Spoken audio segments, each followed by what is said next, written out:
On s'intéresse dans cet exercice à la station internationale qui orbite autour de la Terre. Les informations importantes sont que l'on suppose que la trajectoire est circulaire et que l'altitude est de 400 km.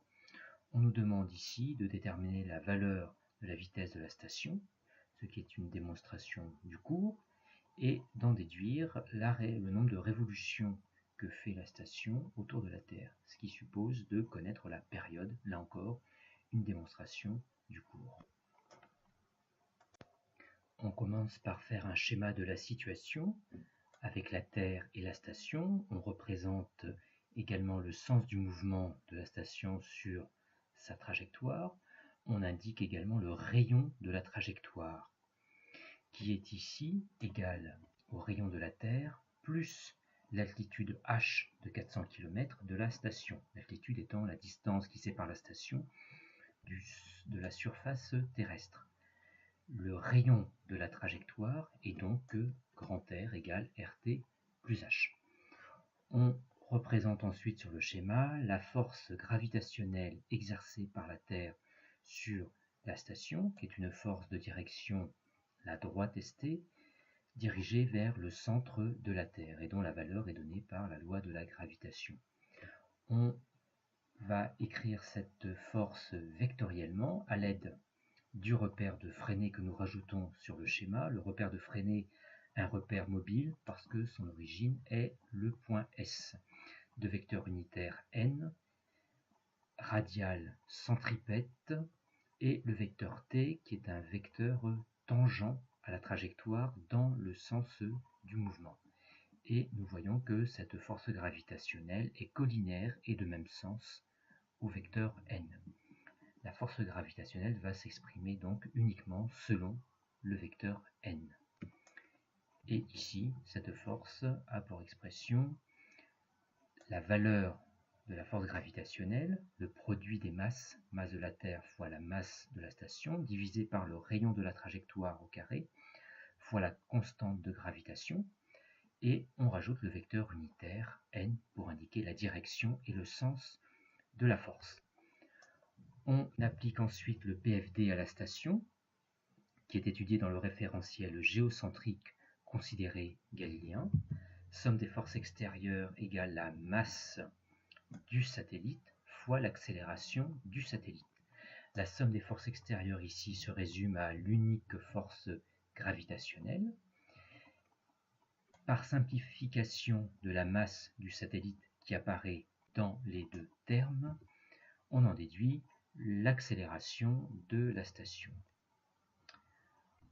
On écrit l'expression de cette accélération dans le repère de Fresnel dans un cas général, formule à connaître, et qui est que l'accélération a pour composante selon n v carré sur r, et comme composante selon le vecteur t, d de v sur dt, où v est la valeur de la vitesse du satellite et grand R le rayon de la trajectoire. Bien évidemment, ces deux expressions sont les mêmes, c'est la même accélération, et donc nous pouvons identifier membre à membre les différentes expressions.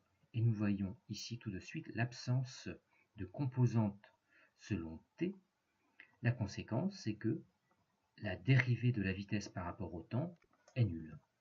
Et si la dérivée de la vitesse est nulle, c'est que la vitesse est constante. Le mouvement qu'on avait supposé circulaire est donc aussi uniforme. Nous pouvons donc chercher la valeur de cette vitesse, c'est d'ailleurs la question. Pour cela, nous allons identifier les composantes selon le vecteur n. La composante selon n dans cette expression est gm sur r carré, et la composante selon n dans l'autre expression d'accélération est v carré sur r. Et encore une fois, ces deux expressions d'accélération sont les mêmes. Donc, ces deux expressions de la composante selon n sont donc les mêmes. Nous avons donc l'égalité suivante. Nous isolons v carré pour en tirer la valeur, l'expression tout d'abord de la vitesse, qui est donc égale à racine de gm sur r. G la constante de gravitation, m la masse de la Terre et r le rayon de la trajectoire. la masse est en kilogrammes et le rayon est en mètres. On remplace par les valeurs numériques.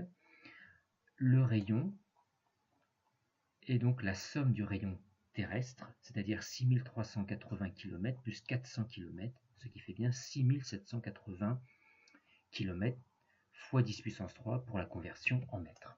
On trouve une valeur de 7,67 10 puissance 3 mètres par seconde, ce qui fait en kilomètres par seconde 7,67 km par seconde. On souhaite savoir combien de révolutions fait un astronaute à bord de la station autour de la Terre, c'est-à-dire combien de fois il fait le tour en 24 heures. Pour cela, il faut connaître la période de révolution de la station, c'est-à-dire la durée correspondant à un tour. Nous utilisons la formule de la vitesse de la station qui est égale à la distance sur la durée correspondante. Ici, la distance choisie est un périmètre de la trajectoire de rayon grand R, donc un périmètre de πr, divisé par la durée mise pour faire un tour, c'est-à-dire la période de révolution. On isole grand T dans la formule de πr sur V, avec grand R en mètres et V en mètres par seconde. La période sera donc en secondes. On remplace par les valeurs numériques et on trouve une valeur de période de 5,55 10 puissance 3 secondes. Pour savoir combien de révolutions sont possibles pendant les 24 heures, il nous faut convertir dans un premier temps 24 heures en secondes. Une heure égale 3600 secondes, donc dans 24 heures, il y aura 24 fois 3600 secondes, c'est-à-dire 86 400 secondes. Donc la question revient à savoir combien de fois nous retrouvons une période dans la durée de 86 400 secondes. Ce qui revient à faire un rapport, le rapport de 86 400 par 5,55 10 puissance 3, c'est-à-dire environ 15. L'astronaute fait donc environ 15 révolutions de la Terre en 24 heures.